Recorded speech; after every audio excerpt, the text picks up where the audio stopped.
are, lecture 11. Hard to believe, isn't it? Just 2 short weeks and we'll all be saying goodbye. With tears in our eyes, no doubt. So, the Arab Spring in quotation marks. I'm not a huge fan of the term, but it seems to have taken off. I'm happy to use it with quotation marks around it. I mean, I suppose the idea of spring, something spring is new life, and I can go with that. Of course, none of these events took place in the spring, which is my first objection. And the second one is that they are trying to compare it to the spring revolutions in Eastern Europe, which, you know, they're very different. So that's another grounds for objecting, but let's not dwell on it. So 3 parts, I think. Events, observations, and I was going to call this outcomes, but I think it's too early to talk about outcomes, so I think we can have a lessons learned sort of part 3, which is always good for Sais people, isn't it? They say your mission is not a failure if you can draw up a lessons learned document. So there you are. So that's one lesson to take away with you.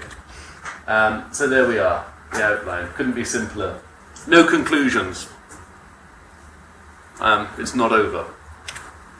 So, a region on the eve of revolution. This is important, of course. Events on the ground when they start are what attract news crews, they're what attract cameras and what sort of feeds into headlines. But it's what's going on before day 1 that you really want to know about. So I'm just going to run through some things. This lecture is going to be interesting, perhaps a little more personal than some others, because partly because I was there in Egypt for phases 1 and 2 of the revolution. I was in Medan Tahrir for those 18 days. Also, you have looked at a lot of this stuff already in the previous 10 lectures. Everything's been sort of building up to these last 3. So a lot of the news is so current that I trust those of you who haven't been living under rocks will have been reading something about what's been happening in North Africa and the Middle East over the past 2 years. So we don't need to dwell on individual events so much. So, it's going to be a few slides with a bit of text. You don't need to jot it down. It's just sort of to act as aide-memoire to all of us here. Some trigger points. This is not comprehensive. None of the slides are comprehensive, but these are worth bearing in mind. Sharp rise in food prices. Something which, people overlook or ignore. High and rising unemployment. Again, the individual human factor. A lack of democratic institutions, almost universal. Some demands. Food security, whether the people use this term or not, it's the fear of going hungry. It's probably an easy one to understand, I think. That if subsidies are taken off something, you're going to go hungry if you can't afford to eat, it's bad news. Employment, an obvious demand with rising unemployment. And however it's phrased, some desire for honest governance or representation. People don't feel they have a voice. It gets wearying, and this will come out in some shape or form. Some manifestations. 3 classes. I mean, this is sort of fairly easily understood. Each class was involved. We think that the upper class in a society perhaps has all the power, but of course it's only limited to a certain number of people at the top. There are lots of other people in the upper levels, those with money perhaps, those with influence, who don't have the influence that one might think or that they think they should deserve. So there's definitely, even at the top level of society, a desire for more of the pie. Middle class protests come out on the streets in numerous cities and towns. Working class support. It's the support of the mass of the workers which pushes events forward. It's that point where the authorities are confronted with larger and larger numbers. It's something which the authorities haven't necessarily prepared for, and they feel overwhelmed and unable to cope. And some features of the revolutions. New means of communication. By no means the whole story, but new forms of communication are important in every age. Unrest in both urban and rural areas. This is, I think, important too. that they were nationwide movements, protests, demonstrations, and varying levels of violence on both sides. So how the state, that authority to wield power or force in a country, responds is very important, because the people will respond in kind. We see this time and time again. An eyewitness wrote, "Society was cut in two. Those who had nothing united in common envy, and those who had anything united in common terror." I think some of you have perhaps twigged what I'm talking about here, about this region on the eve of the revolution. Does anybody know the author? I'm talking about de Tocqueville. In his Recollections. This is Europe in 1848. Everything we've just talked about was in place across Europe. Interestingly, the two bits of Europe that weren't affected by this summer of revolutions was Great Britain, there was trouble in Ireland, and the Ottoman Empire. So it's interesting to think that today, or the past 2 years, the trouble has been in those lands of the former Ottoman Empire, excluding, of course, the homeland Anatolia or modern-day Turkey. This was got the title Spring as well, 1848, the Spring of Nations, or the Year of Revolution. This is not the Capitol building, this is the Pantheon in Paris. So don't think your American history is missing something when you didn't hear about this big revolt. It didn't take place. So, why do I do this to you? Why this historical sleight of hand? It's not just to be clever or flip. But there's something very important, I think, and very central about the Arab uprisings that have been taking place. And it's not the fact that they came as something of a surprise. Most watchers knew that there would be unrest or there had to be change at some point. The timing certainly came as a great surprise to everyone. But I think underlying and more important than the timing was the idea of Arab exceptionalism. And the uprisings, revolutions, military coups, they were different in each country. In every country it showed this idea of Arab exceptionalism was a myth. It was shattered. And what do I mean by Arab exceptionalism? Well, typically it has been defined, as we have here, there's the almost global trend of transitions in developing countries from authoritarian rule to democracy. And for decades, political scientists and historians have been saying, well, it's not taking place in the Arab countries. That says something about the Arabs. That was the judgment that was placed by Arab exceptionalism. We see development in Africa, a slow move towards more democratic institutions in many sub-Saharan African countries. We are seeing it in Latin America. But people kept pointing to the Muslim world and saying, for whatever reason, for a variety of reasons, it's not happening there. They said it was Islam, perhaps, that was holding back this move from authoritarian rule to democracy. Nonsense, of course, as an argument, because most of the states that have been toppled in the past 2 years were not Islamic countries. And perhaps they were in name, but Mubarak was no Islamic leader, nor was Ben Ali, nor was Gaddafi. Which leads us on to the events.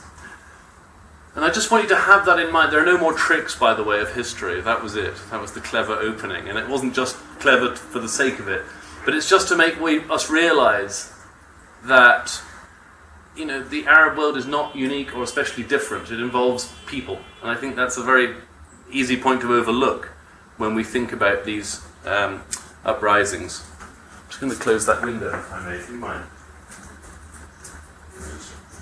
I'm aware of the car ones. Still some cherry blossom in there.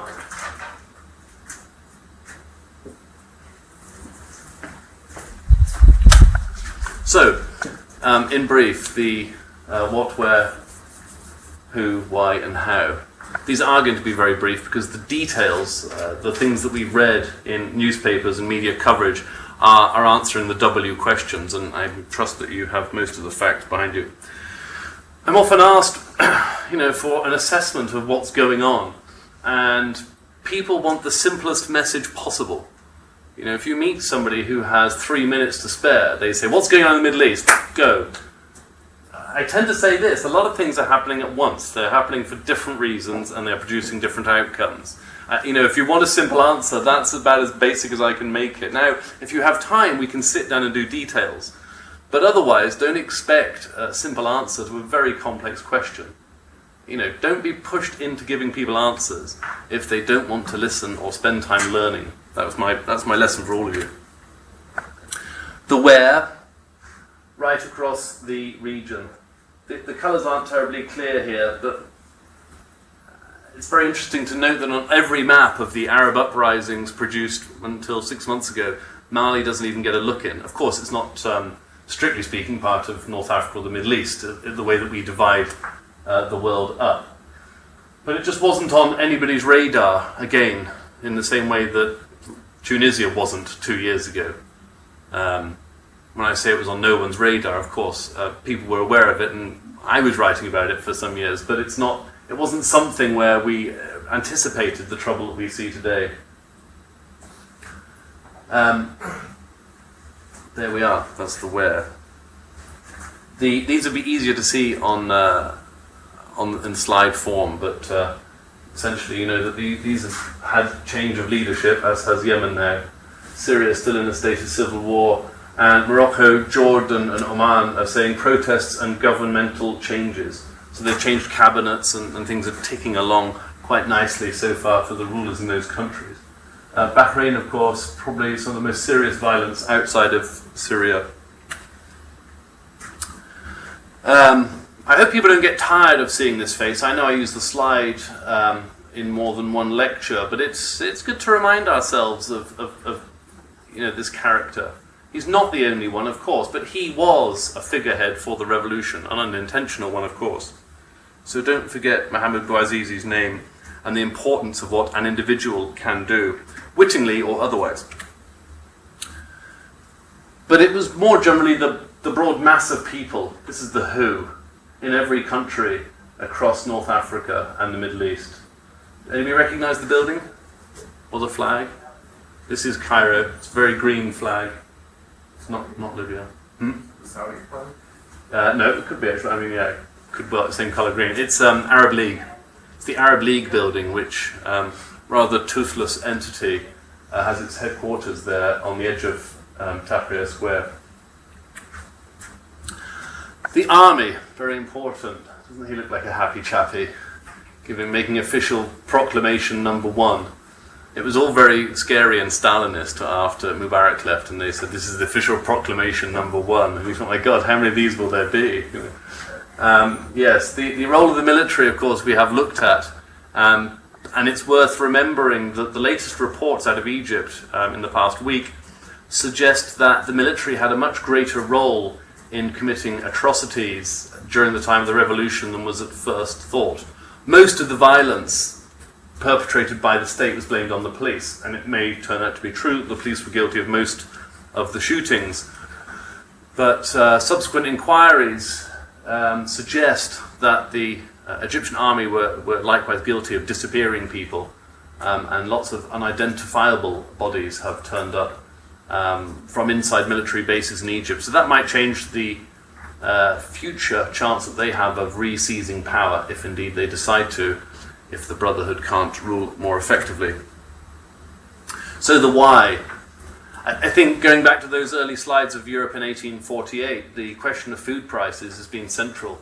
You know, crops fail in some parts of the world, food prices go up everywhere else. Egypt, as we said I think last week, is the world's largest importer of wheat. 75% of Egypt's grains are imported. When the price of food goes up, we understand that the government is subsidising that, but the money for those subsidies has to come from somewhere, which is why the Egyptian government are negotiating so ineptly at the moment with the IMF, who are demanding a cut in subsidies to get the loans which the Egyptian government would like to spend on subsidies. And so it goes on. Youth, of course, played a very important part in this. It goes without saying, I think, that young people have more energy than older people. If you're going to go head-to-head with the police forces of these countries, you're going to need a few a few heavy lads on your side who are prepared to take a few knocks and keep coming back. So it's youth and youth unemployment, of course. Again, the figures may not be terribly clear here, but I would urge you to have a look at the slides. The how. Poster underneath the bridge in Zamalek, Cairo, advertising, this is Mobinil, 30 million customers. This is one of the new forms of communication that has played an important role. It's not unusual to see people in Egypt with 2 telephones, or something I hadn't seen before, a telephone that can take 2 SIM cards at the same time, so you can switch your network. So when the government shut down one network, you can just flip over to the other SIM card. Something which hasn't caught on in America, nor has the SIM card technology particularly, has it? I was having trouble with mine here. Yeah. Internet communication, of course. I know people keep swinging back and forth on this. It wasn't the Twitter revolution, but Twitter certainly had a role to play in each of these countries. So whilst it didn't topple the government, it did allow for communication and organisation. Swift organisation, so quick that the state forces were unable to respond with the same speed. If you've ever tried to look at any website run by a government in North Africa or the Middle East, well, I mean, it makes certain other websites closer to home look positively modern. I'm not mentioning any university websites in particular, but they're not always so user-friendly. It's much worse in North Africa and the Middle East. Facebook, there we are. It's out now. It's rather interesting. People spelling this out, and lots of journalists and others coming taking photographs, and I don't have the slide here, but there's Facebook in English here, and then they have it in lots of different languages. Facebook spelled out on the floor, including Japanese and Spanish and everything else. And then when government forces or those non-uniformed thugs, the Boltagaya as they were called, would come back racing into the square, the stones all disappeared to be used for ammunition for these pitched battles. And then after the battle, people collected the stones again and started writing Facebook and welcome to Egypt again and such things. So dual use, recycling of stones. It's a very, very good idea. Old-fashioned press, this played a role too. And very interesting, within 3 weeks of the start of the revolution, on the 25th of January, the top paper here, this is Al-Ahram. Was the biggest selling newspaper in Egypt. It's state-owned, and the Al-Ahram presses also print most of the opposition newspapers, or that is non-official newspapers. The print is subsidised, so again the government had a role in allowing you to print your newspaper in the Al-Ahram presses to make it cheaper.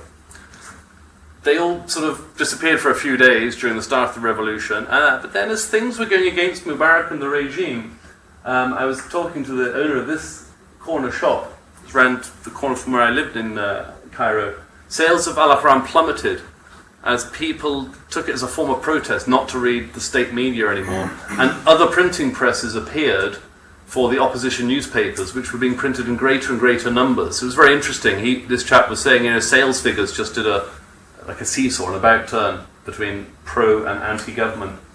And they also were delivered to Tahrir Square, which is one of the observations I'll make. So the traditional press certainly had a role to play. The editor of Al-Ahram was arrested for being a government stooge, but then all editors in Egypt had to say a certain amount to keep in line. There's a lot of self-censorship, as there is across the region. So this was the scene in 2011. For those of you who've been to Milan Tahrir either before or since, there's generally not this many people around, but lots of cars. And if you're looking for a cheap hotel, I think it's on the 6th floor of this building. It's a fantastic little hostel which looks right down into the square. For most of the revolution, all you could see on the balconies of this, what used to be a student or a youth hostel, was wall-to-wall cameras from CNN, BBC, everyone else. So I think the hotel owner rather wisely started charging a great deal more to film crews than he does to backpackers and other younger travellers. So they did pretty well there. An observation, most of the larger signs inside the square were always in English. I mean, it was a very, very simple test that they were trying to reach out to the rest of the world. People demand removal of the regime was this one. So not exactly snappy, but it's certainly pretty, clear what they were demanding. And they're big, and in English. There were also Japanese signs in the square. I mean, they people have these language skills. There were French, Spanish, German ones, and sometimes you'd wander around and see so many journalists in the square. It was difficult to interview an Egyptian, but they were ready for it. They had all these signs in foreign languages. They are an outward-looking people, the Egyptians generally, very keen on their foreign visitors, and have been since the Greeks came with Alexander the Great, I suppose. I'm going to turn this light off because I fear that you're not getting the benefit of some of these slides. Is that a bit better? I've never found the switch for this. It must be in a locked cupboard. This chap's with the Muslim Brotherhood, who, when you read the early narrative of the Egyptian Revolution, the Muslim Brotherhood stayed away, it was said. It's not true. They didn't stay away, but what wasn't happening in the first 2 weeks of the revolution was they weren't organising their forces. But certainly individual brotherhood members were very much in evidence in the square.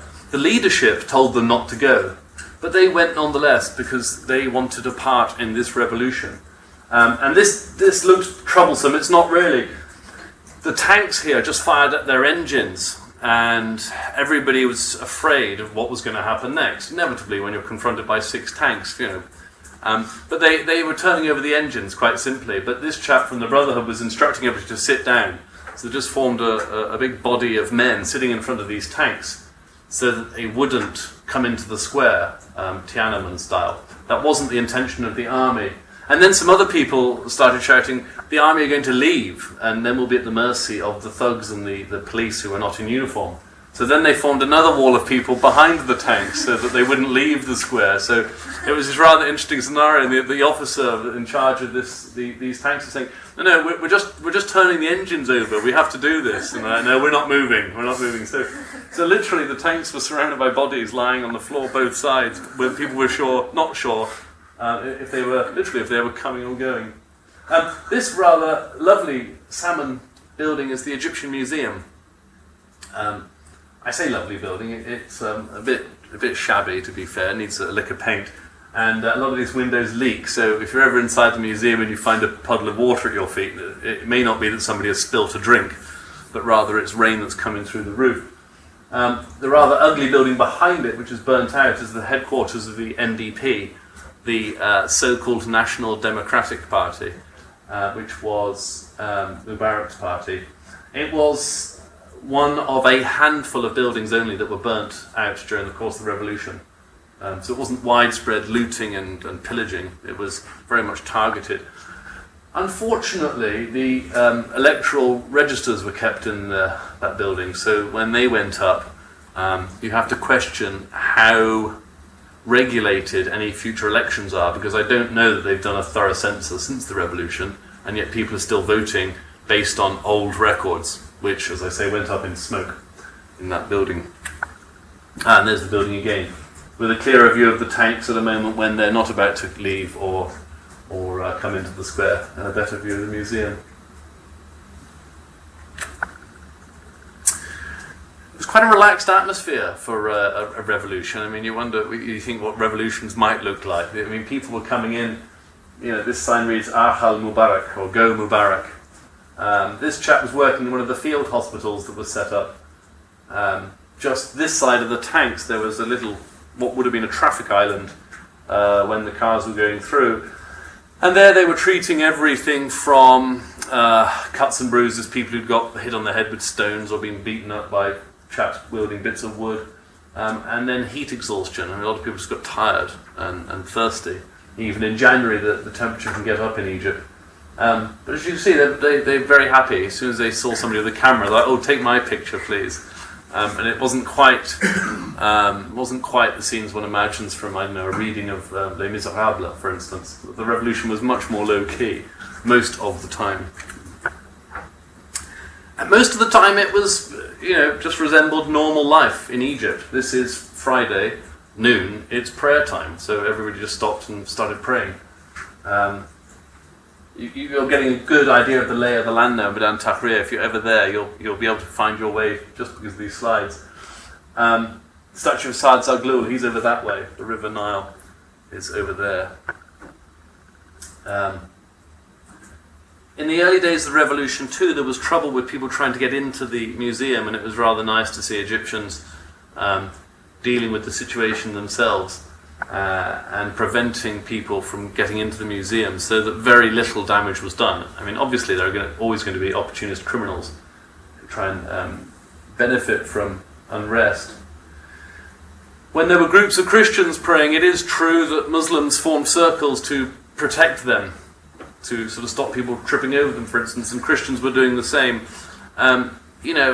It was one big happy love fest in the square for those 18 days. Obviously, that is not the universal feeling of brotherly love between different religions in Egypt or indeed anywhere else in the world.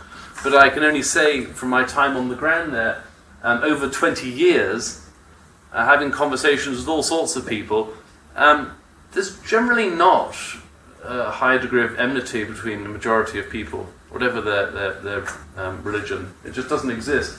That doesn't mean, however, that unrest can't be stimulated by a very few people. This is one of the problems with terrorism. It doesn't take many people to create an awful lot of mayhem. The press. Medan Tahrir operated as an independent state, really, for these 18 days. It had its own borders, and people would say, "Welcome to the independent Republic of Tahrir." And so you get your newspapers delivered in the morning, and they'd line them out here, as you can see, all the way around, held down with stones, which have a dual purpose, should the needs arise. But yeah, people just kind of come and read the news, and it was about them. It was about what's happening in Medan Tahrir, which is kind of fun. But also other cities, what was happening in Alexandria and Suez, and that chap is sleeping, by the way, not dead. It wasn't quite as messy as it looks there. And there's yours truly. Reading the sort of equivalent of the Tahrir Times. After the first week, they started producing a 4-page broadsheet, which was just for news about Tahrir. So even in the midst of this, people organised very swiftly and sought out new business opportunities.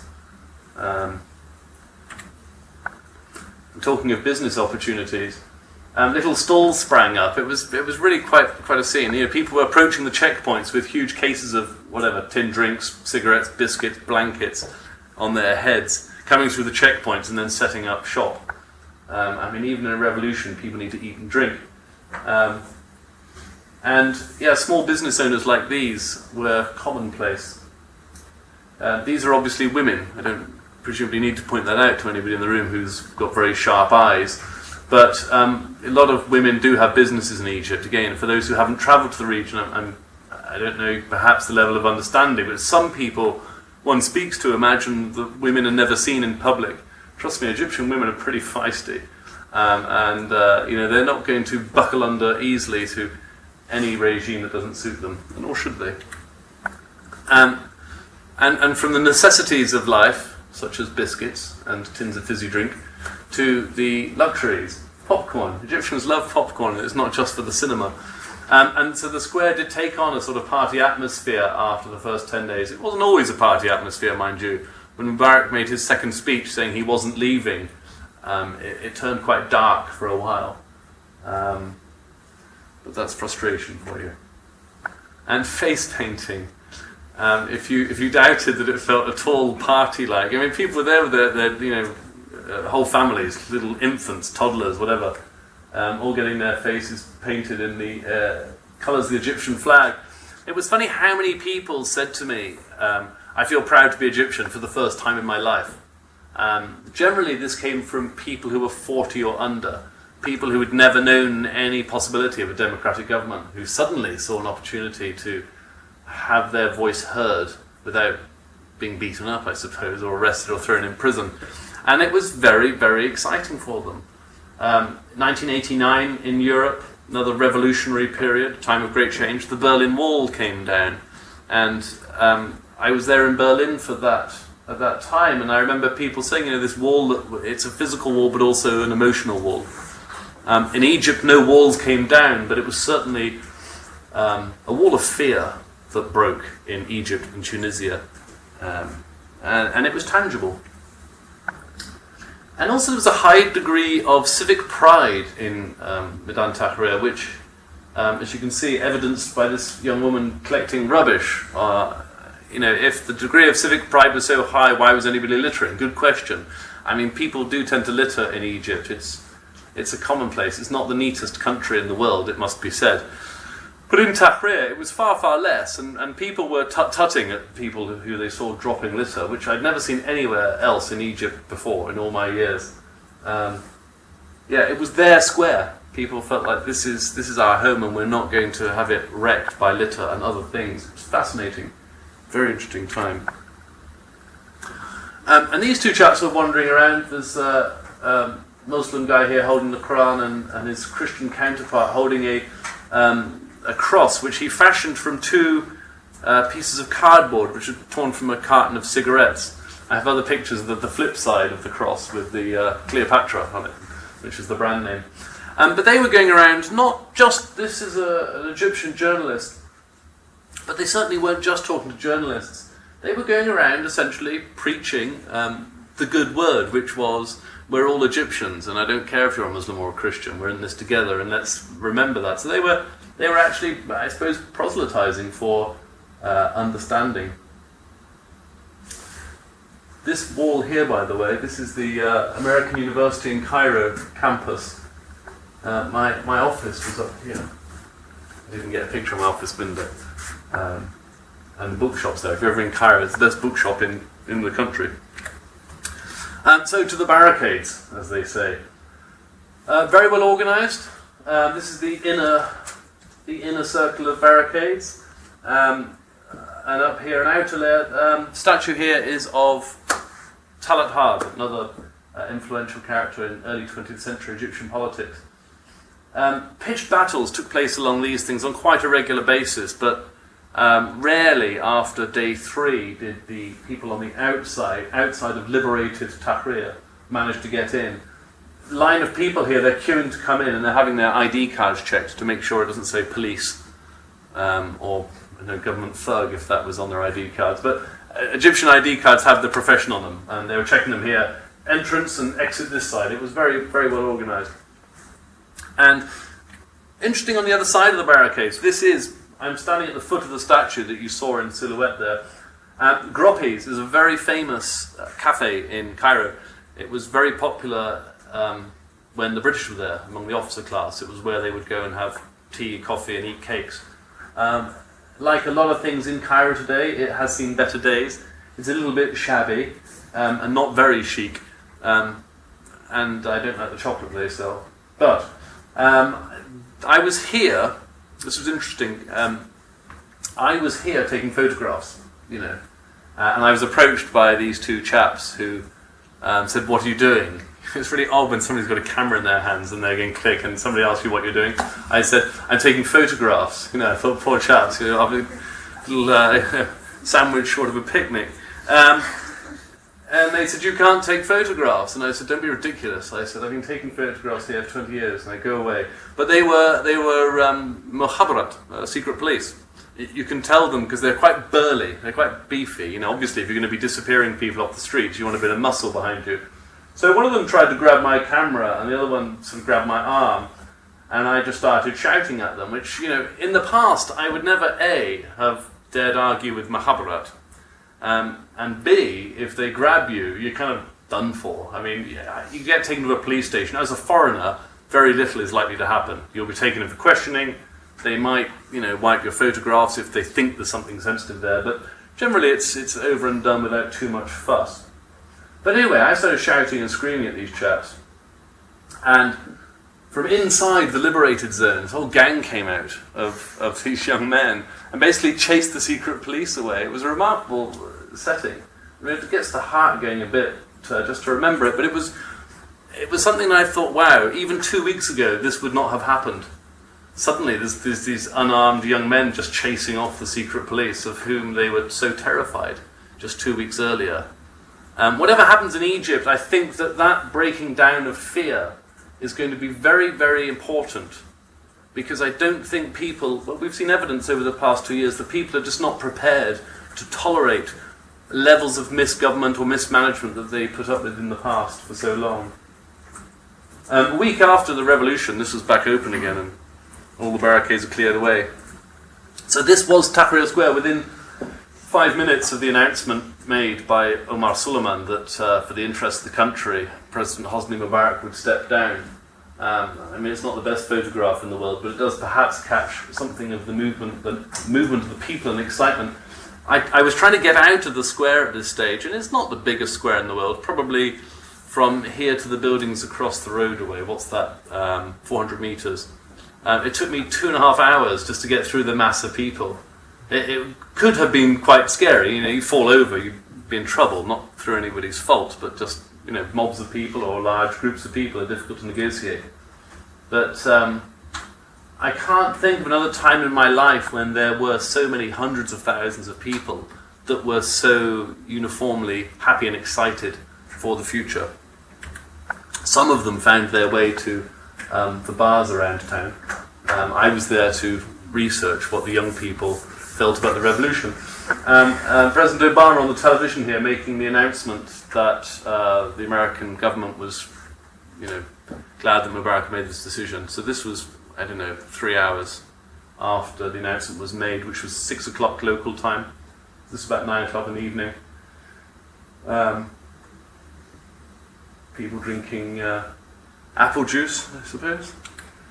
And this was the day after. I went up to the Citadel, built by Saladin, great hero, military hero of the Arab world, Kurdish, of course. It's interesting when you go to a centre of power, or a former centre of power, just to get a look at it. If you've ever visited an old castle and you think, wow, so this is how they used to manage things, this is how it used to work. And I went to the Citadel for that reason. It was the morning after Mubarak had left, and it had definitely felt like Maidan Tahrir was the centre of power for those 18 days. And the internet was a centre of power, a rather amorphous one that was difficult to put your finger on. Except the government did put their finger on it, of course, and blocked all servers, so that was one way they did it. Did you know that there was one server remained open through the revolution? Have I mentioned this before? One provider of internet was allowed to keep running through the revolution, and that was the Egyptian stock market. But young activists, being what they are, soon found ways to tap into the stock market server, so there were plenty of people who got around this government ban on the internet. So there I am, and I didn't shove anybody out of the way to get this photograph. There was nobody there. The only person there to take that photograph was my taxi driver. I left my bag at the door. Generally, this place is swarming with visitors, and it was very odd to be in this old centre of power, just to sort of contemplate the changes that were about to take place in Egypt. One thing that changed very quickly was that the willingness to take photographs of police and soldiers during the revolution was swept away, because I came out and there was a big tank outside the Citadel, and I raised my camera to take a photograph, and they were straight on it again. They're like, no photo. And I was like, come on, I got hundreds of photos of tanks the past couple of weeks. Like, no, that was revolution, and now it's different. Now it's right outside the military museum, so it's a little unfortunate you can't take pictures, but there we are. I didn't get that one. So this was a year later, 25th of January 2012. I just quite like this, the stenciling that goes on for graffiti. It's much neater than the sort of stuff you see on the sides of subway trains. Occupy, an inspiration, it seems, to at least one young artist in Cairo. This building is the Maspero building, or television building, television in the local speak. And it was a target for the revolution. Obviously, state television was putting out its message and people would go there. And there were a couple of small skirmishes outside, but it's just rather a bright picture that I like. The biggest change that one saw a year later, the biggest physical change, was walls and graffiti. This is the American University again, and this is the outside wall covered in graffiti. Some of it pharaonic inspired, these tall figures here, and others, these are football supporters who were killed in Suez, the Ultra Ahli, individual faces, UA07. If you see that in Cairo, it's U for Ultra Ahli, the name of the football club, and 07, the year in which the some would say gang, was formed. And these are all faces of people who died. But very creative again, the artistic outpourings of that intervening year were quite extraordinary. And as I say, lots of pharaonic symbolism. It was as though Egyptians had rediscovered their ancient history as much as their recent past. And this one, an unfinished piece, a cartoon, I suppose. Can you see it clearly? People are holding gas canisters. The price of gas had gone up enormously in the year, and so this was a piece of street art in progress.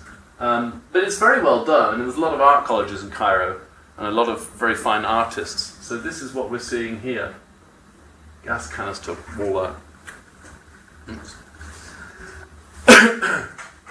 This tower here sits atop the Interior Ministry.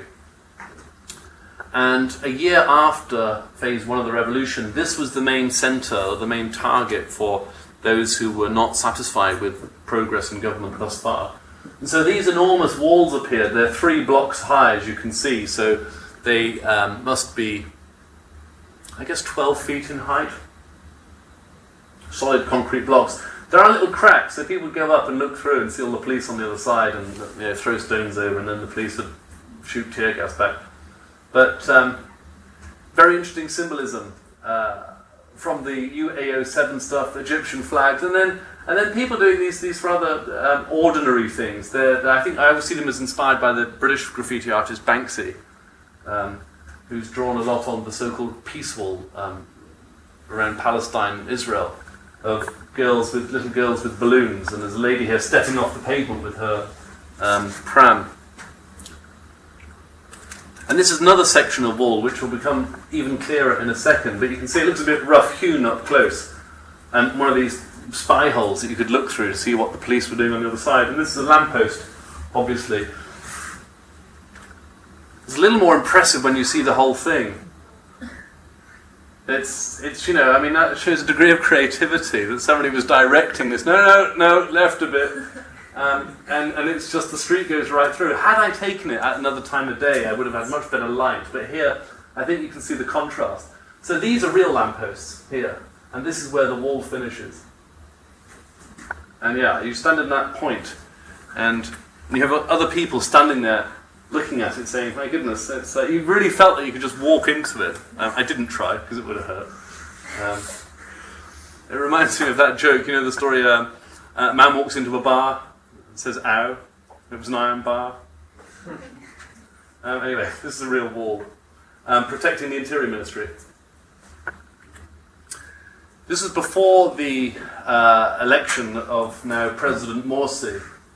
But it was the first time, it was very interesting again, the first time that one saw posters campaigning for political parties. It was always Mubarak before, so there was no need really to canvass or campaign. And suddenly you have all these other faces appearing, including Mubarak's in graffiti on the right-hand side, and on the left, Tantawi, head of SCAF, Supreme Council of the Armed Forces, who were running the country. Initially people were saying the army and the people are one, and then quite soon afterwards they decided that perhaps they were two after all. So Tantawi was being portrayed as just the add-on to Mubarak. And a slide I haven't included here, with regret, is now this has been added to again, this piece, with Morsi's face attached. There's a sort of third head sticking out. This says the revolution is ongoing. I mean, if you like, the revolution turns. So I think it's kind of fun that this graffiti is turning with it. So some lessons. Are you all keen to hear some wisdom there? If people grab pencils and sort of say lessons, and teach us, give us some wisdom. I mean, Ben Ali, of course. I say of course, but as if you've not seen him before. He was in power for 23 years and 2 months. 23 years and 2 months. A long time. Mubarak, widely seen as a pharaonic character, was in power for 29 years and 4 months. It's rather good, isn't it? I mean, silly, but it's quite fun. And Gaddafi, 42 years and 11 months. I'm not interested in anybody's political persuasion at this moment, but Imagine if you were a Republican or Democrat in this country, or in Britain a Conservative or a member of the Labour Party. Anybody can get pretty tired of a leader after 42 years, I would argue, however wonderful they might seem post-election. Yeah, the revolutions they were a long time coming. And when I first arrived in Egypt, people were saying to me, this is very early 90s, saying, Mubarak's got to go, there's going to be change, there's going to be change. And I suppose if you keep saying the same thing, ultimately they were right, but it was 20 years later. I shouldn't have left the figures on, should I? The population figures. I'm sure you could have told me like that now. Everybody knows the populations of these countries. But they're lined up. But they're lined up, yes. I've checked this 3 times today. Thank you, Wes, for that vote of confidence. Well, it was a vote of confidence. I'm taking it as one. And these are going up all the time, of course. They're increasing. Do you remember the point I made earlier about the level of violence? It was one of those 1848 lessons, the violence shown by the state and then the reaction. There's another line of figures coming up, so if you want to take numbers down, this is the number of dead. Algeria and Morocco, people say, why hasn't the Arab Spring arrived? Well, it has. There have been street protests, but in both countries the army and the police have very much taken a softly approach. And I think that's reflected in the very small numbers of dead. Libya, of course, it was a civil war. It was a very different scenario. Now, this figure is not, you can quote me on that because that's what some sources are offering. But it might be as low as 5,000, it might be as high as 30,000. The government are still conducting surveys and questionnaires. There's simply a lot of people missing that have not been accounted for. This 846 figure is an official government figure, and it's gone up subsequently. One arguably could throw in those killed in the football riot. That was definitely something which came out of the revolution. So this is probably up around 900 now, 950 in the past year. Tunisia, a relatively few, 338. I mean, 338 too many, one could argue. I know it's outside of our region, but I just want to mention Syria, that poor benighted country which is still going through this dreadful war, where the United Nations now estimate that 70,000 people have died. 70,000 is a lot of people. You look at these figures and you think, my God, the revolution in Egypt was a very dangerous time. But most of these, more than 3/4 of those were killed in the first 5 days by policemen with guns who were picking people off. So, if policemen are shooting at you and you're in a big crowd, people will die.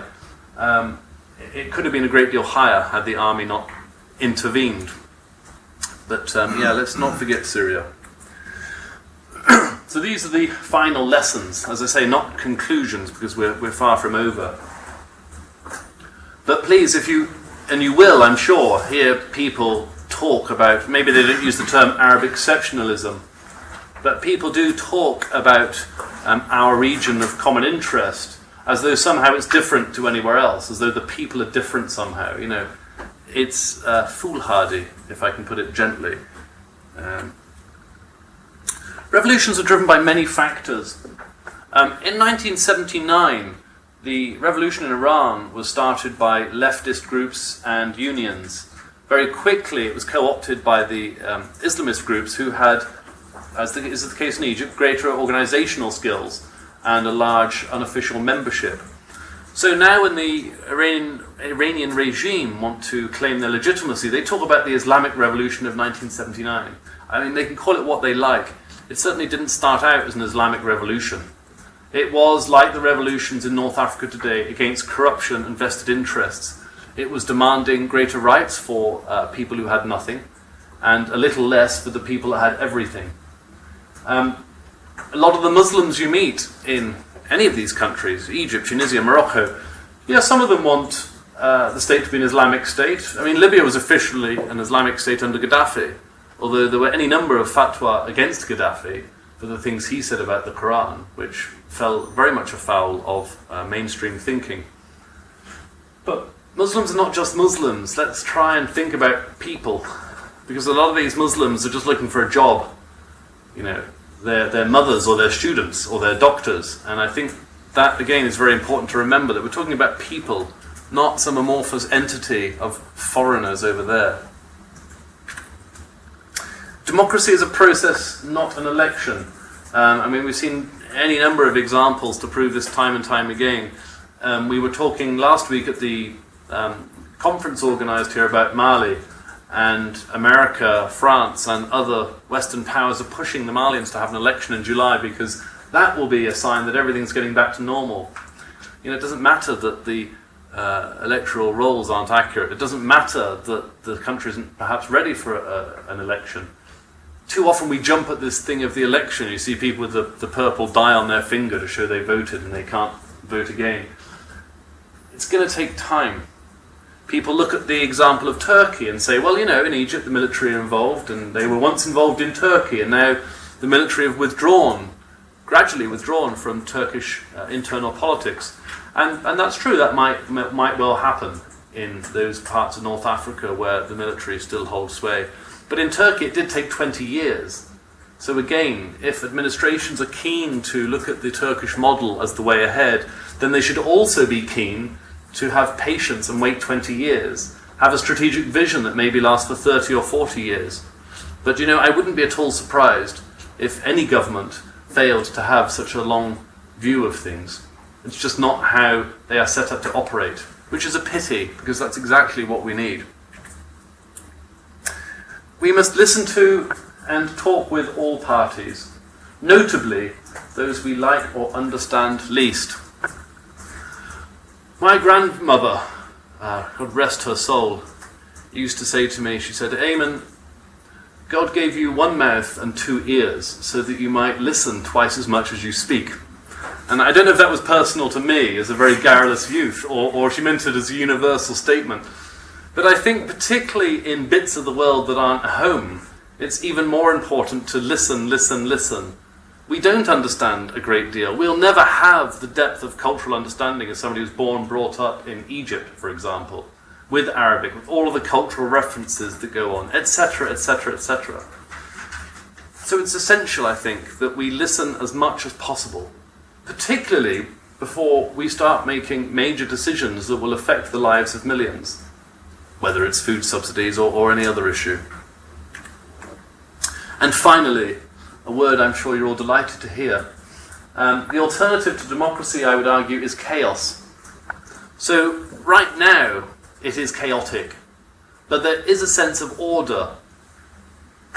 I'm not arguing that democracy will come overnight, or indeed that it will necessarily be successful. Maybe this is just the first wave of a revolution, and it'll become very autocratic again for another decade. But as I said earlier, the wall of fear has broken in North Africa and the Middle East. And states who wish to reintroduce autocracy will find it very difficult to build that wall of fear up again. So while it may not happen soon, I argue that there is motion towards democracy in the region. And I said finally, but there is one more. Never underestimate the human factor. This man, as you probably all know, is Wael Nomin, the Google executive who was taken off by the police. There's a very dramatic photograph of him being rushed off by some of the Mukhabarat, actually, 4 of them, bundling him away. And he wasn't seen for 11 days, 10 of which he spent in solitary confinement in a room without light. And then when he came out, he was rushed immediately to a TV studio and interviewed about his time in prison. But more importantly, this is the moment, the question he was asked before this moment by the interviewer, very famous Egyptian television personality. She said, "Do you feel responsible for all the people that have been killed in the revolution? You've organised these protests, people have gone out there and they've been killed." And he broke down and he was saying, "Look, we weren't the ones shooting people.